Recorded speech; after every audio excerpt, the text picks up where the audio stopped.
Yogena chittasya padena vacham malam sarirasya cha vaidikena yopakarotam pravaram muninam Patanjalim pranjaliranatosmi stuve Patanjalim vyasam shankaram cha manitrayam katra sutrasya bhashisya krama vivaranasya cha. So, we are right now dealing with the Sadhana Pada, the earlier sutras. So, before starting, I shall just give an overall background of what all we have discussed so far. So, you have to remember, we are not following chronologically from chapter 1, 2, 3, 4 like that, because Patanjali in his original text doesn't follow a chronological order from the standpoint of a spiritual seeker. His first chapter deals with samadhi, second chapter deals with the means for samadhi, the third one deals with different mental supernatural powers that you experience as you proceed in the yogic path, and the fourth one, liberation. So, in order to make it a more rational and intelligible sequence, from the standpoint of a spiritual seeker, I first discussed the first about 14 sutras of the second chapter, and then I was dealing with the early 6, 7, 8 sutras of the first chapter. Now, so I shall combine together and give an overall background, a bird view of what all we have discussed so far. First, according to Patanjali's system, the entire psychological life can be analyzed from 4 different angles. One, the experience that we normally undergo.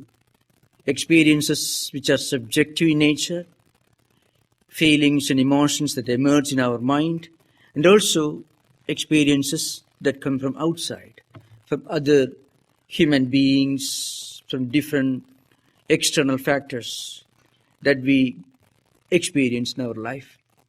The second, our reaction to those experiences, our psychological, volitional, emotional reactions, the way our mind reacts to these experiences. Experiences themselves together can be called bhoga, the thing that we experience, that is bhoga. And then experiences, our reactions towards those experiences can be classified into 3 categories: raga, dvesha, and abhinivesha.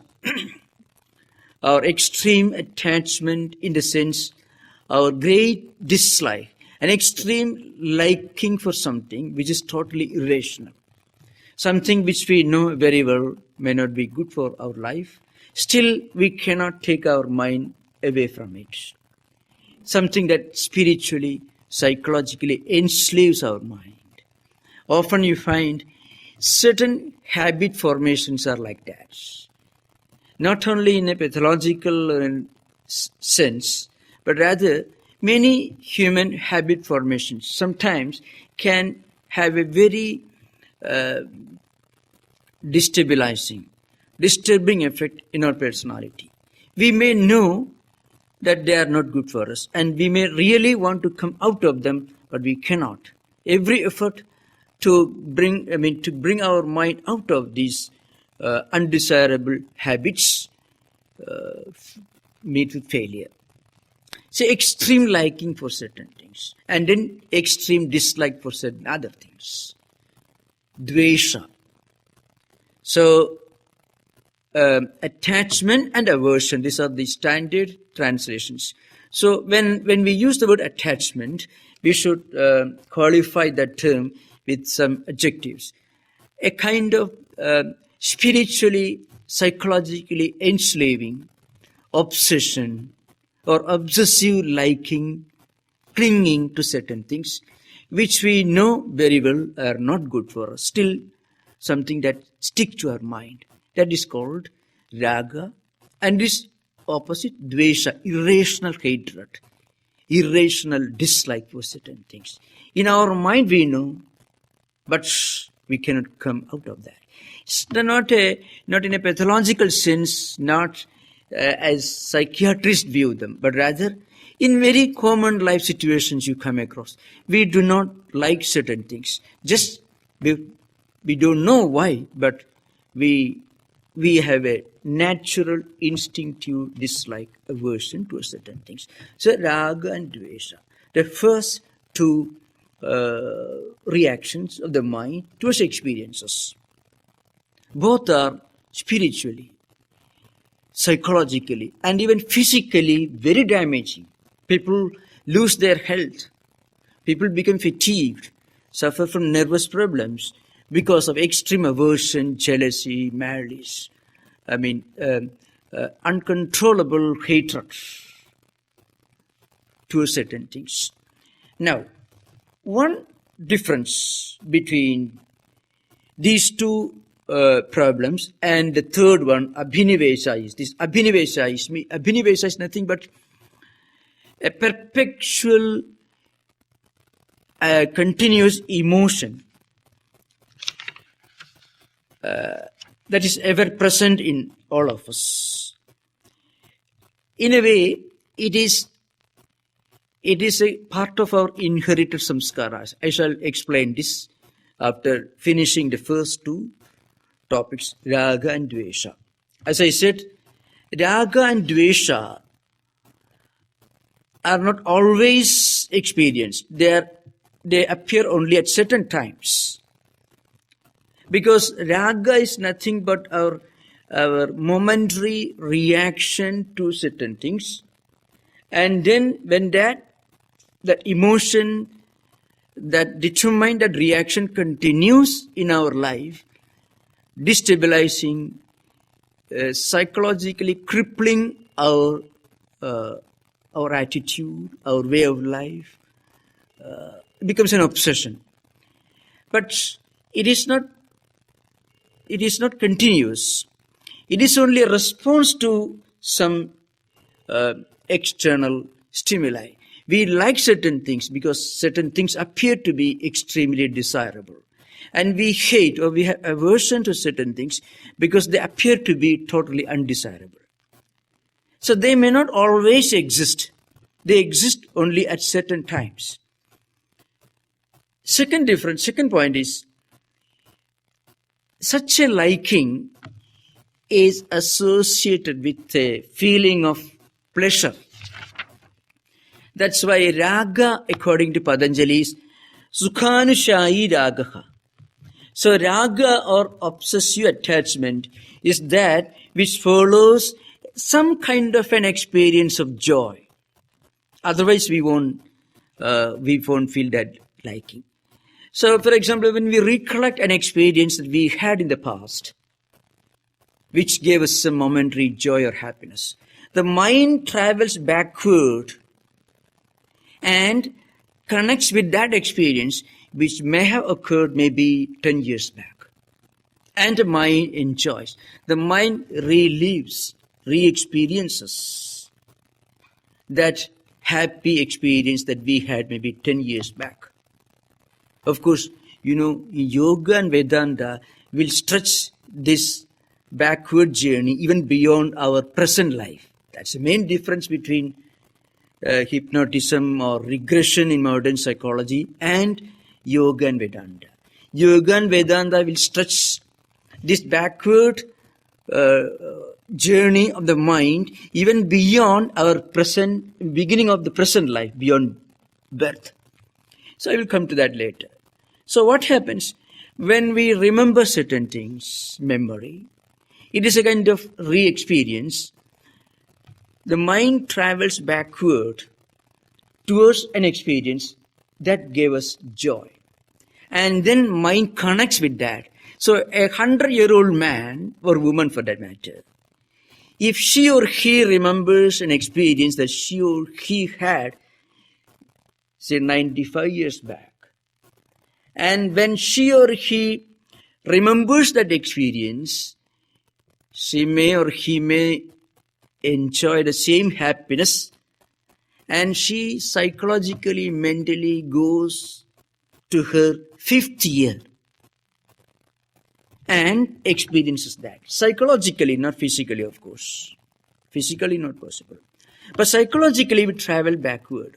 That's why one of our greatest saints of Ramakrishna order gave a very profound statement, which is really meant for monks, monastic community, not for monks. He said, a monk can be sure that, or monk, whether monk or nun for the matter, anybody who has taken to spiritual life, can be sure that he or she had fully succeeded only when the body is put on the fire.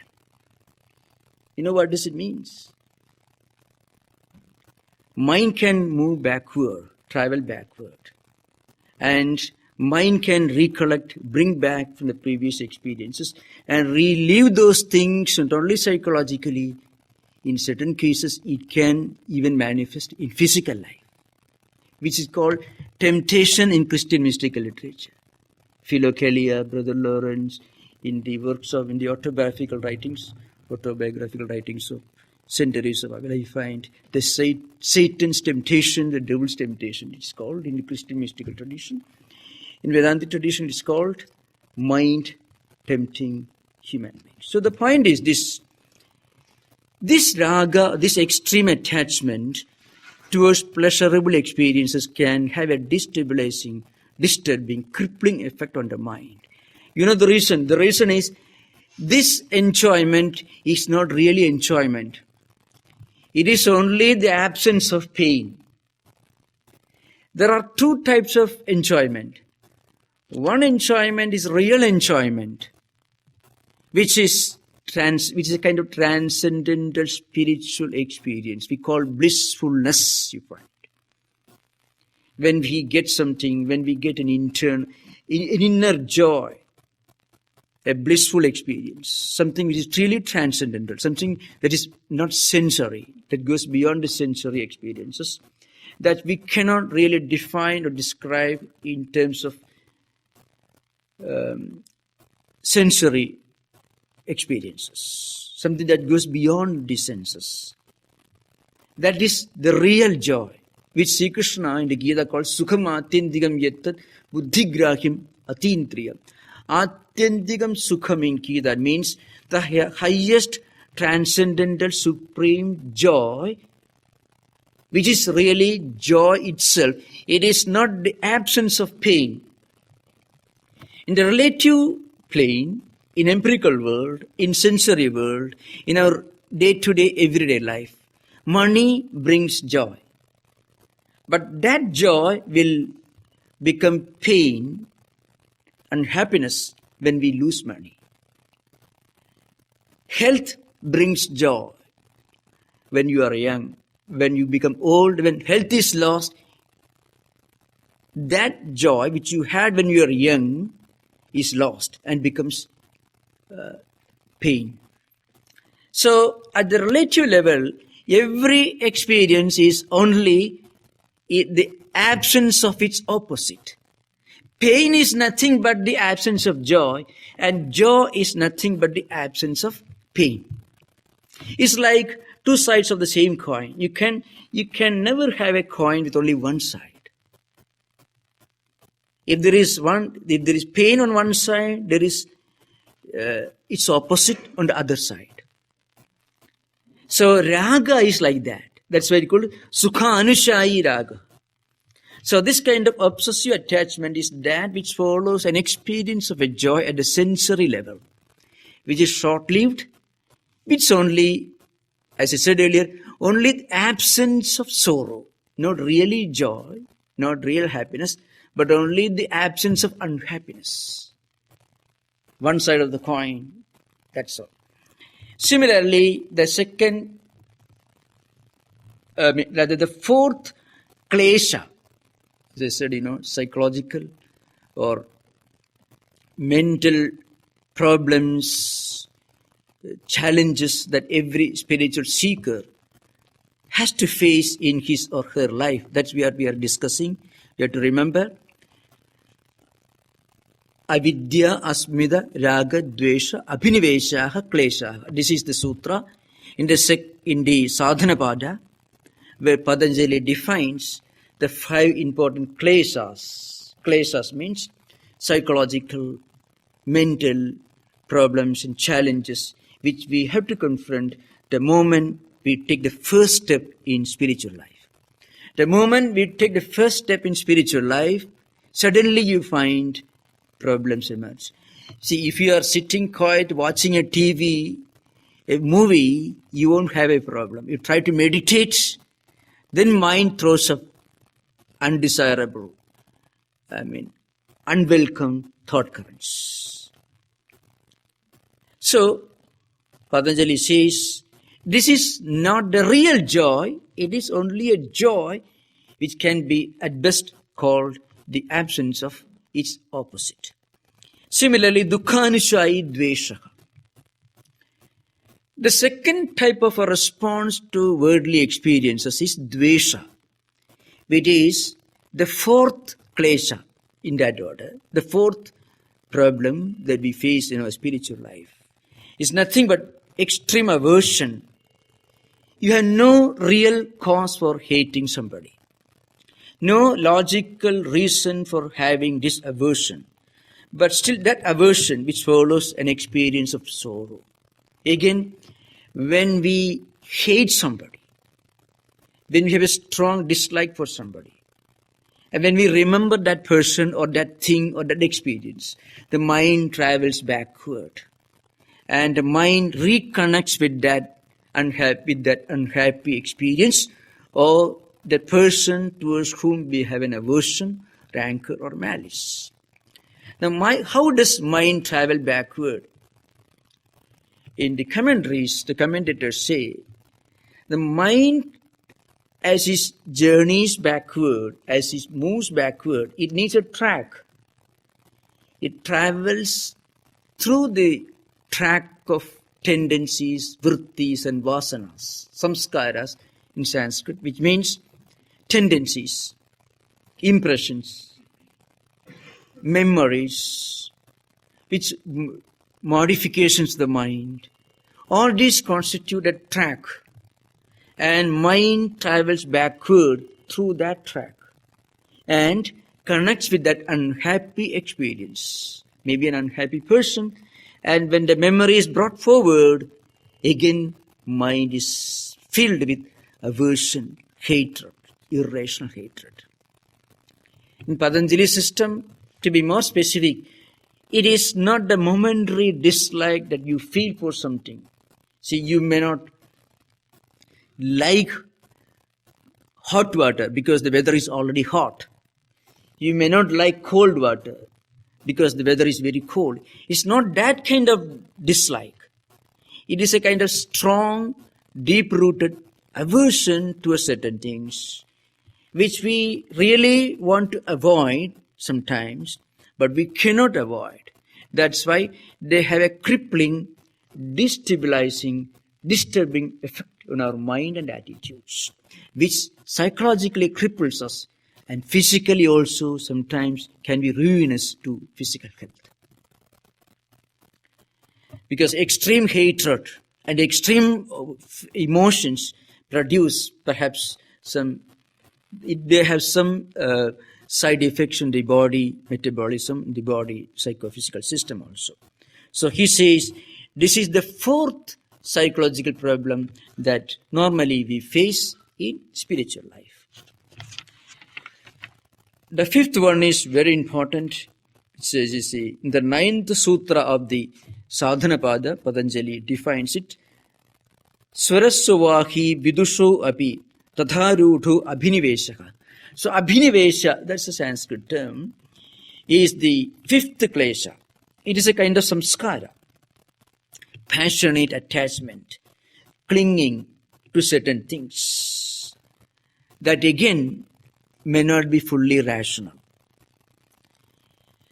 According to some commentators of Patanjali's system, this abhinivesha is in a way an extreme clinging to this physical entity. So, and it is always present in all of us. So it is one of the mysteries, sometimes some of the commentators refer to an interesting quotation from Mahabharata, which is a very large classical work, more than 100,000 verses. This one character, Yudhishthira, maybe he, in his language, this clinging to life is explained. What can be a greater mystery than this? Every day in this world, living beings go to the abode of Yama, and yet the others hope to have permanence of existence. I shall try to explain this. A very, very interesting spiritual truth, universal truth is put in the words of Yudhishthira. We all know that there are many things in the world which are impermanent. And we know that if we believe them to be permanent, it creates a lot of problems. But still, mentally, we cannot help taking them or considering them to be permanent. It doesn't mean that we should be negativistic or we should be totally negative towards the realities of life. It is not an emphasis on asceticism. Patanjali doesn't want us to take a very negative attitude towards this body or this world of relative experiences. It doesn't mean that. Patanjali sometimes speaks about the need to practice self-discipline, sense control, and so on. We should never get away with the impression that Patanjali is very negative. It is not a world-negating philosophy. It is not a philosophy of asceticism. What Patanjali wants us to do is to understand certain universal truths which we can see for ourselves the moment when we look around. We can very easily realize certain universal truths which are there for everyone to see and experience. But frequently we forget those truths. And as a result, we run into problems. The moment we forget them, then we develop strong, obsessive, liking for certain things which we know to be very, very destructive and undesirable. And we also will have a strong aversion to certain things which we also know to be totally undesirable. So what he says is, once we understand these universal truths, then we can enrich our life. We can physically even, spiritually and intellectually, we can enrich our life. So Patanjali's system is not a world negating, not a life negating over asceticism, not at all.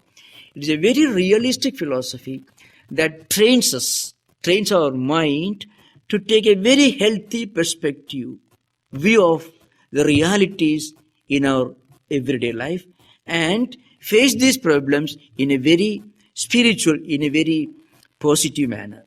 So here, for example, Abhinivesa.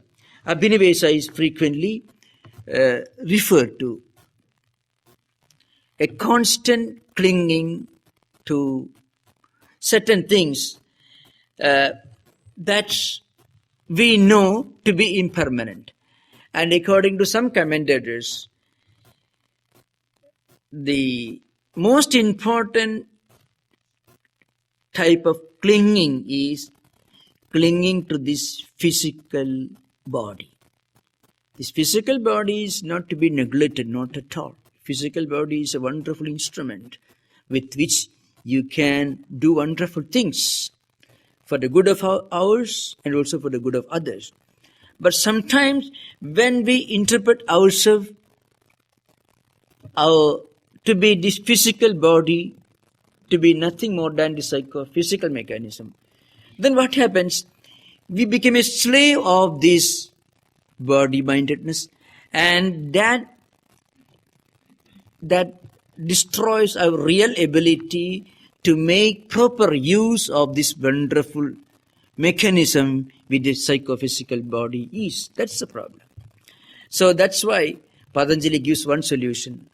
You link this psychophysical mechanism to a higher transcendental spiritual truth.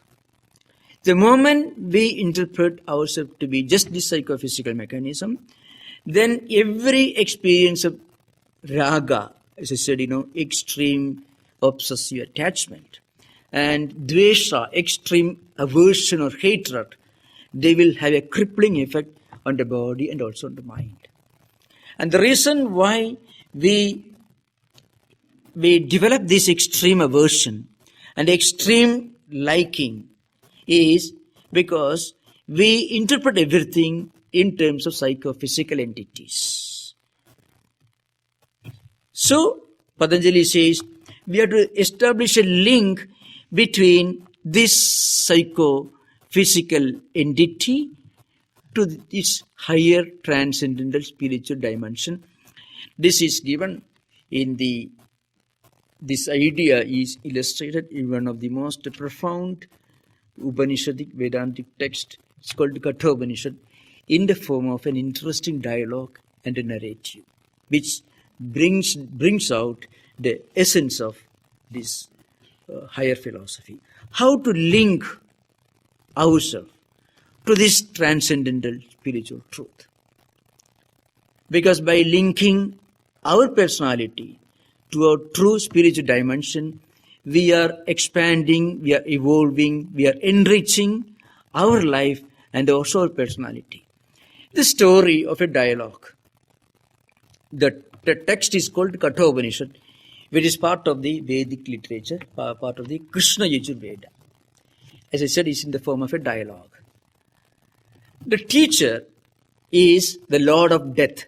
We can say the mythological story, but a very deep spiritual, profound spiritual implication. In fact, 3 verses, which represent 3 levels of human spiritual aspiration, gives a complete analysis of the highest spiritual truth. So, a little boy and his teacher, Yama, the Lord of Death. The narrative is not so important, but I shall give in brief.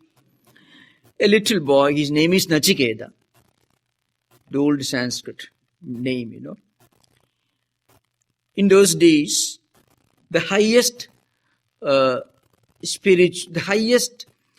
philanthropical ceremony was giving or making a gift of all that you possess to the needy, to the poor, and to those who are in need of those things. You have to remember, during the Vedic times, there was no temple, there was no image worship, and there was none of these later known popular Hinduism, the monotheistic gods and goddesses, huge temples, elaborate rituals, puja, what you call worship. These things did not exist in early Vedic times.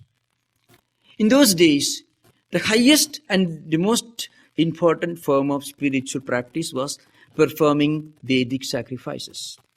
And his father was well known for performing a number of Vedic sacrifices. And an important part of this ritual was, as I said, making a gift of all that you possess to the needy people around. And in those days, the wealth of a householder was cows, horses, the only 2 things. You have to remember, say, around 6000 BC, around 8,000 years back. Agrarian society had not fully evolved. So people mostly lived pastoral life in the forest, and also there were cows. So cows were mostly the source of wealth. Cows gave milk, gave butter, and so on. So this man had many cows. So what he did, he wanted to be known as a great philanthropist, but did not want to lose his useful cows. So he selected all the old cows which can't give any more milk, which may eat plenty of grass and occasional kicks also, but won't give any milk at all. So Pitoduga, Jagdadruna, Dugdadoha, Nirintriya. There are 4 adjectives are used in the Upanishads to describe these wonderful cows, which literally means it cannot drink water. Practically useful cows, and it cannot give milk. The little boy was, as his father was, trying to make a gift of these old cows. So when he noticed the hypocrisy of his father, he approached him and asked him, "To whom are you going to give me?" This is the beginning of the dialogue. Kasmai mam dasya sedi. To whom are you going to give me? Because in those days, a son or a daughter, for that matter, was a precious thing, because through them only the family can continue his tradition. So your most precious wealth is a little boy. We are no other children. So you should give me also. So that's the purpose of the boy's purpose was to put this old man, to bring him to some senses of his real duty and the real sanctity of the ceremonial ritual that he was performing, making a gift of all the sacred cows. So the father got annoyed and told him, "I'm going to give you to the Lord of Death. Murtyavetvam didamidi. I'm going to give you the Lord of Death." And well, the boy thought, my father told me that he is going to give me, make a gift of me to the Lord of Death. So I should make his word come true. I should keep the promise that my father gave. So the mythological story begins like this. He started his journey to the Lord of Death. When he reached there, he was away. He was not there. 3 days he waited in the palace of the Lord of Death. And on the 3rd day, Yama, that's the name of the Lord of Death, returned home and found his little boy waiting for him, hungry, thirsty, without eating food. And in compensation for this inconvenience that this boy underwent, waiting for him for 3 days without eating or drinking, the Lord of Death promised 3 boons, told him, "Please ask me 3 boons in compensation for the trouble that you underwent, waiting for me for 3 days." These 3 boons represent 3 levels of human aspiration. The first boon that the boy asked was this: "When I go back to my home, my father should not scold me." That is the boon. In little boy, he was afraid his father may scold him because he had left his home without father's permission and had come to the Lord of Death. Shanda Sankalpa Sumana Yadasya Vidamanyu Gautumo Ma Abhimurtyu the Prasishtamma Abhyode Prasida Edatrayanam Prathamam Varamprani. This Sanskrit verse, which means the first boon I'm asking is this: when I return home, my father should not scold me. Now, this is the first stage of human aspiration. We want that everything should be all right in this world. We should have financial security. We should have good friends, good relatives, obedient wife, or obedient husband, depending upon the situation. So children, and so on. And then what happens? And of course, everything, social security, Medicare. This is what normally we all look for. Now, the first boon that this boy asks for corresponds to the first stage of universal spiritual aspiration. That's what everyone ought to look for, should look for. Now, that boon was given immediately. Yama immediately said, "All right." Now, what happens when we have enough wealth, reputation, a good job, lot of prestige? What happens? Then suddenly when we get old, we start wondering, these huge bank deposits, I would lose all of them when I die. my friends, prestige, reputation, high position in society. All these things will be lost because I am going somewhere where none of these things would exist. I am leaving all this behind when I die. So that's what every thinking human being should feel. In fact, that's a dividing line, the line of demarcation between the animal kingdom and thinking human beings. The ability to look beyond the present, beyond the world of senses, beyond the empirical. That's the beginning of higher culture. And only when we think of the beyond, the higher, the transcendental level of consciousness, then only we turn to music, literature, history, mysticism, listening to lectures, poetry. Otherwise, we won't care for any of these things. So, at the second stage, Nachiketa asked for another boon. Yama asked him, you can ask for another boon. Then Nachiketa says, Sattum agnim swargam adyeshimurtyo prabruhidam saddhanaya mahyam swargaloga amrutattam bhajante edatrayanam tidiyam varam prane. Swargam agnim. Shall I explain in English? The verse is important, so I just quoted. Agnim swargam means, Nachiketa says, now look here. I know, I have met you. You are the Lord of Death. You are the one who decides how long I should live in this world. And just because I had your vision, I am sure I will have everything that's useful and good for me in this life. Plenty of wealth, money, reputation, everything. But they won't last for long. One day, we will leave everything behind. What happens to me? Then, so he says, you teach me a method, some technique that will enable me to enjoy all these wonderful things even after death. So you teach me a particular Vedic sacrifice by performing which I shall be able to go to heaven, where I shall enjoy heavenly pleasures for a much longer time, longer period. That is second boon with Nachiketa, the little boy asked. Now, as I said earlier, this is a dividing line between the unthinking animal kingdom and the thinking, intelligent human beings.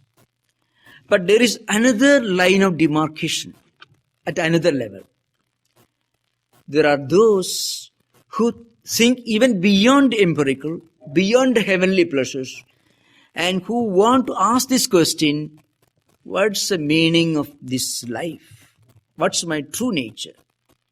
Is there a God? If there is a God, what is his true nature? What's the mystery of life and death? Is life just a journey that begins with birth and continues till death, ending with a piece of stone in the cemetery? When the body is pushed through that tube, everything is over. Is that the end of human journey? In that case, human beings are not very different from animals. Or does death have another meaning? Death indicates the end of the physical body. According to Vedanta, it also indicates the reality of something that goes beyond the physical body. The reality of an eternal, permanent reality that continues to exist even after this body is burnt to ashes, even after this body is buried. In fact, that's the third boon that this boy is asking for. So, third boon is Yeyam prete vichikitsa manushi asti teyenayam asti dichaike edad vidya manusishtastoyaham varanam esha varastrutiyaka. This is my third boon which I am asking. I already explained. I want to know what's the meaning of life and death. According to some people, this life is nothing but a journey that begins with birth, goes through life and ends with death. Nothing beyond the body. And according to some other great philosophers, you can find even Socrates, Plato, Aristotle, the early Greek philosophers, in the ranks of the great thinkers like ancient Vedic rishis, who thought that this life ends with a semicolon or a comma, not a full stop. Death is only a semicolon and not a full stop. It is only a point of transition. So, in answer to this, the Lord of Death expounds the highest spiritual truth of Vedanta philosophy. And he says, in fact, this body is only a transient, a momentary, a changing entity. Behind and beyond this body, there is one eternal reality that is immanent, that is residing in all beings, and that's also all-pervading, omnipresent. It never dies. And this body, the psychophysical mechanism, is only an instrument through which it manifests. So when death comes, you don't lose anything. You are just going from one level of consciousness to another level of consciousness. So the meaning is to see, Anoraniyan Makato Mahiyan Atmasijanto Nikidam Guhayam Tamakradu Pasyadi Vitashoka Dhadu Prasadat Mahimanam Atmana. This absolute reality, consciousness, or Atman, which is all pervading, which is immanent, it is present everywhere in everything. It never gets destroyed. It is always there. And it is ever blissful in nature. And once you realize this truth, that is immanent in you, you also realize that it is present in all other beings as well. And then you will be able to look upon the whole creation as your own spiritual family, as your own spiritual fraternity. Those who realize this truth, they can undertake this journey of life in an intelligent manner. And then this Lord of Death gives a graphic description of life as a journey in a chariot. We are the owners of the chariot. Our intellect is the rider. Mind is the reins with which we control the horses.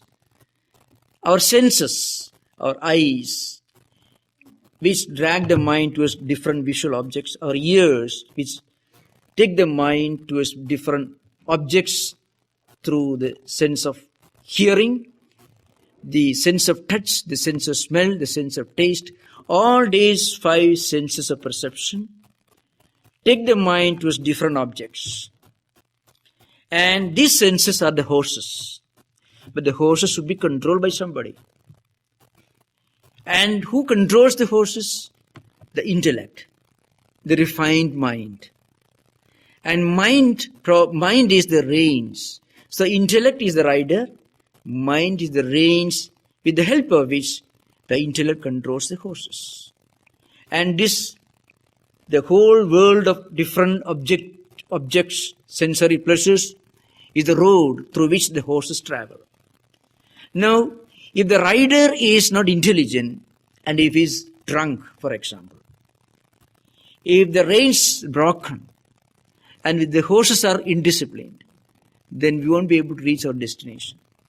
So, the great teacher of the Upanishad concludes by saying, our mind should be perfectly secure in the hands of the rider, and the rider should be endowed with spiritual wisdom, and then the rider will be able to control the horses with his mind, and then the horses will be disciplined. Then we will reach our destination. And what is the spiritual wisdom?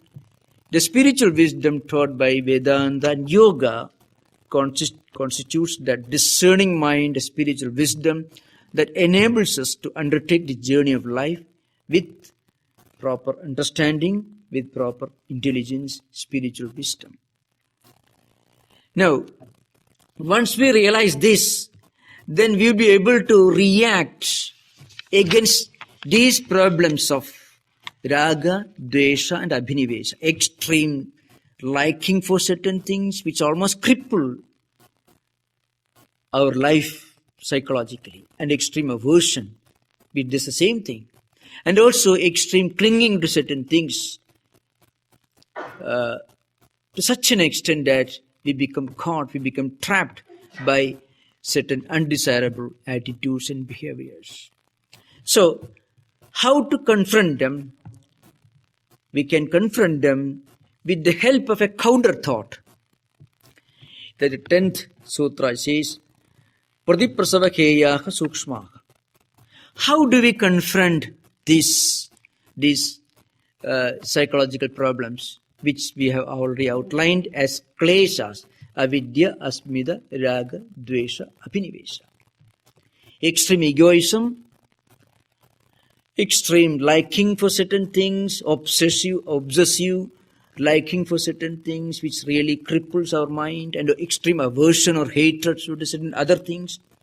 Then clinging to certain things which are all rooted in our ignorance of what we really are. We think, we interpret ourselves to be this physical body and nothing beyond that. That is called ignorance or avidya. And the fact, the realization that this psychophysical mechanism is only an instrument for a higher spiritual reality is the counter thought through which we get out of these traps of extreme hatred and extreme aversion and extreme obsessive liking for certain things, which take us away from our spiritual track, bringing anxiety, depression, worries, and so on, many other problems. We will discuss the rest of this subject in the next class. And before concluding, I have an announcement. Then we will have a short interaction for some time. We will not have class next Friday, April the 24th, because of our Shanti Ashrama program the following day. The next class will be on Friday, May the 1st. So please remember, on April 25th, we have a retreat program in Shanti Ashrama, about 200 miles away from here. That is on Saturday, April the 25th. And because we will be busy making preparations for that retreat, we will have no class on April 24th, Friday. So the next class will be on Friday, May the 1st. Now we will have interaction. We can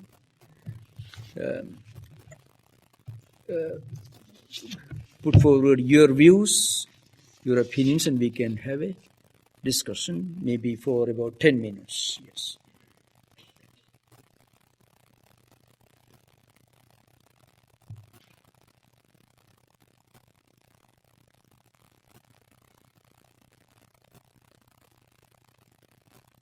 Come. About the attachment to holy things. That's a constructive level of attachment. Yes. In fact, that's why especially mentioned here. Raga, the Sanskrit term, means much more than the English word attachment denotes, signifies. Here, raga is something that I said, crippling. See, certain things that we know we don't want and we don't want to have, but still we cannot get out of it. That's why it is a kind of psychological trap. Both are traps. Extreme aversion to certain things is totally irrational, without any justification, and also extreme attachment. So again, this attachment should be explained further. The English translation attachment as such may not fully imply what the word Sanskrit word raga really means, because in the philosophical vocabulary, raga means something that catches you, that enslaves you psychologically and spiritually, that makes you go sleepless for days, I don't think it is a very wonderful experience. So it is certainly, qualitatively, it is not very different from extreme hatred. So it doesn't mean love, affection or anything. It only means a kind of destabilizing, clinging to certain things that we really, that's not good for us. It doesn't mean love, affection or anything. That's not the implication. So very often, many of these Sanskrit terms, when translated into single words or phrases, may not fully convey the real implication that the word denotes by itself. We have many things in our life. In other words, it brings us into a psychological trap. Now it's clear. There are many people who suffer from this. Yes.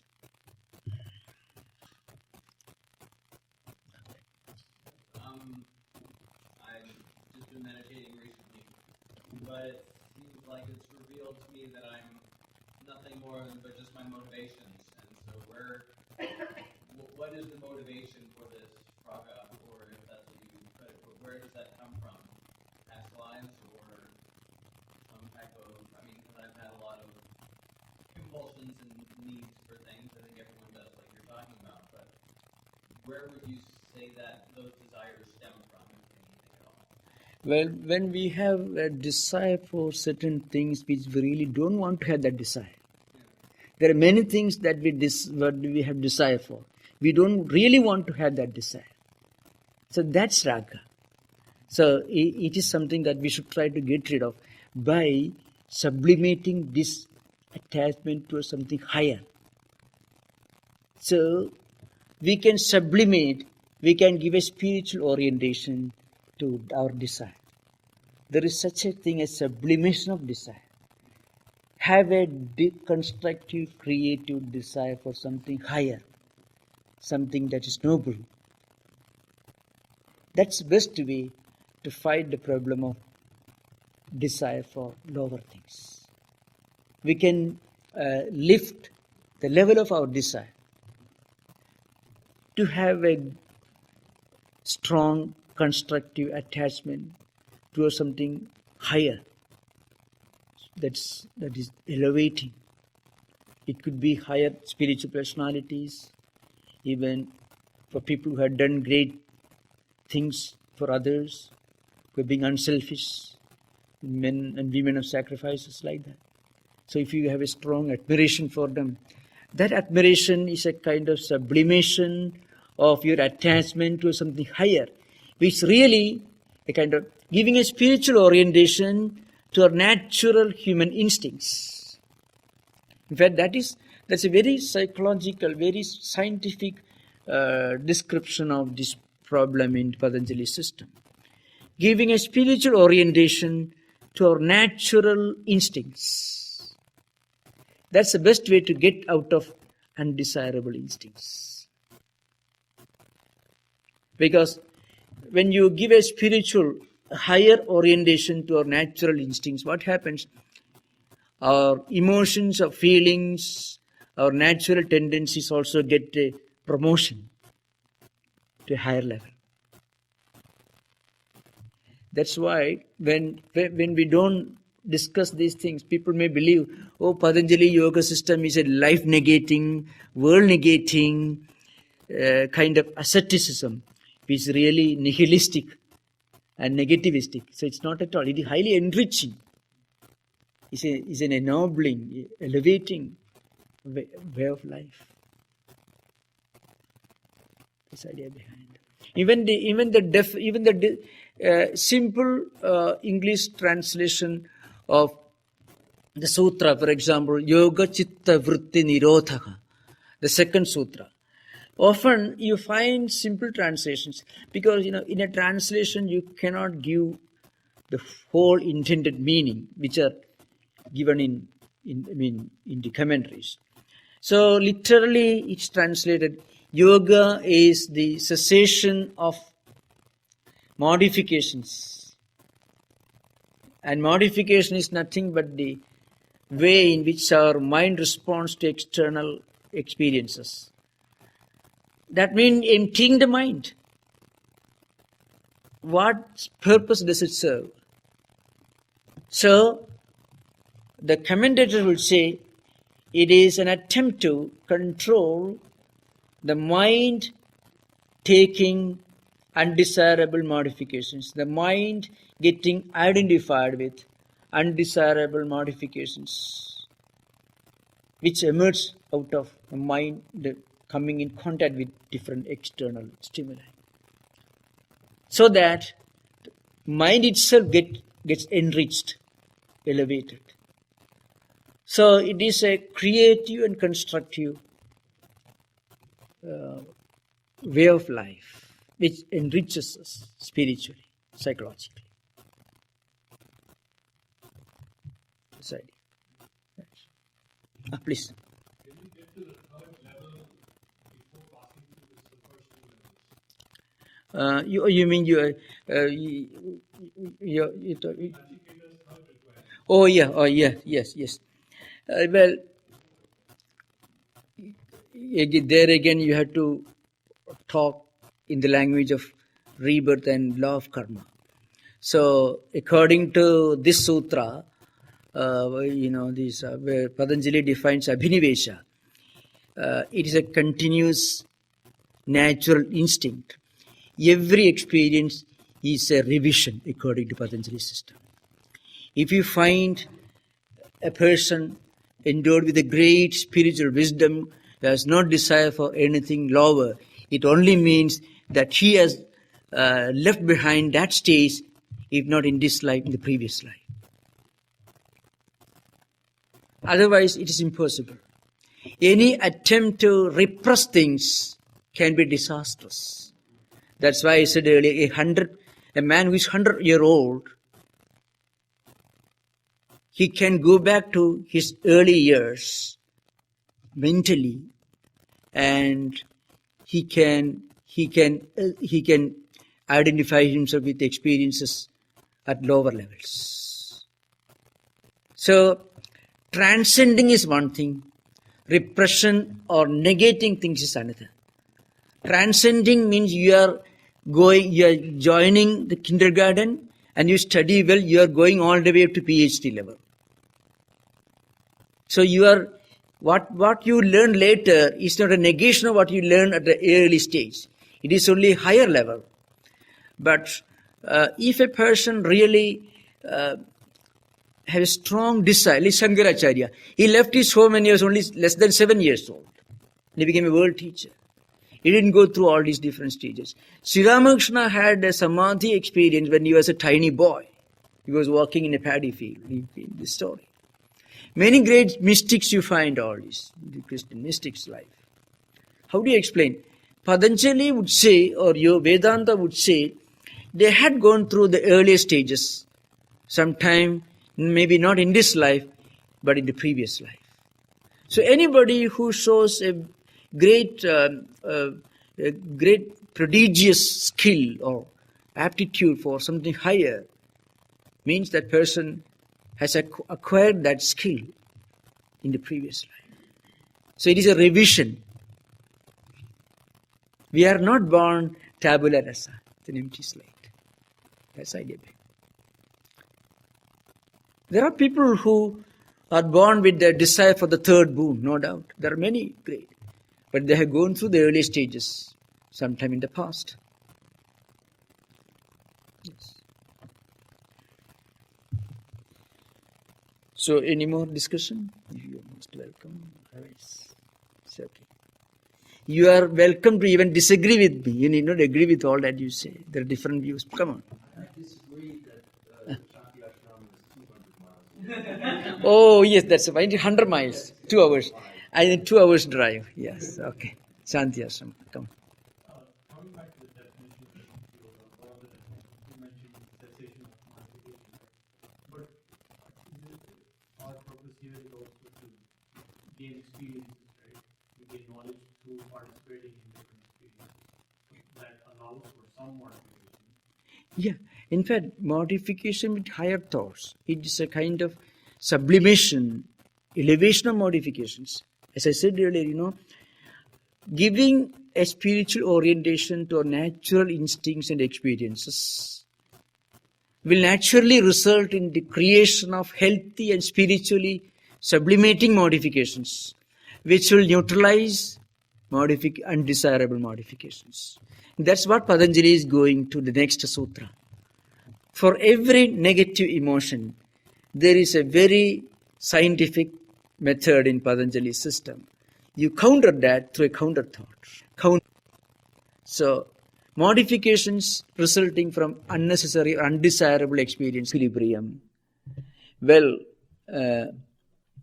that's why the idea, directly if you find, there is one idea common in all religious traditions, in all religious modifications, and create positive tendencies, samskaras and vrittis, which will be helpful in spiritual life. That's the idea. Om Shanti Shanti.